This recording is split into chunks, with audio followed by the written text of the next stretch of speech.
موضوع تسويق وموضوع ان انا اقدر ابيع يختلف تماما عن ان انا اقدر اصنع. دي قصه ودي قصه. فلازم قبل ما تخاطر براس مالك تشوف انت هتقدر تبيع اصلا ولا لا.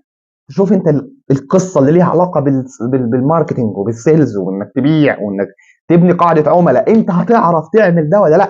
فبالتالي انت دلوقتي هتسوق لمنتج معين او هتسوق لمنتج معين، لازم تعملي تيست لنفسك، تعملي تيست لنفسك في الموضوع.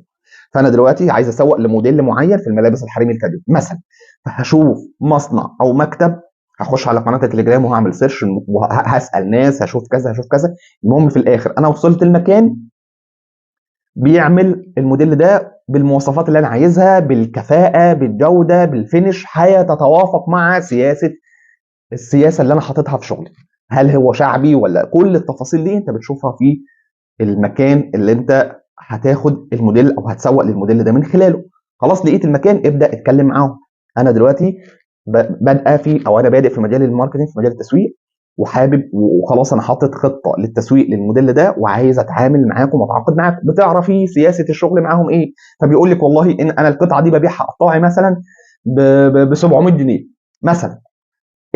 انت ليكي خصم مثلا 20% 10% ايا كانت دي الايه. فبالتالي مثلا الحته دي هتاخديها ب 500 بدل 700، فانت عرفت ان هامش الربح بالنسبه لك هو 200 جنيه. تمام. طيب الاوردر هيوصل للعميل ازاي؟ بيسلمك طبعا، بتاخدي من خلاله الصور والفيديوهات اللي انت بتبداي تسوقي ليه، بتسوقي من خلالهم.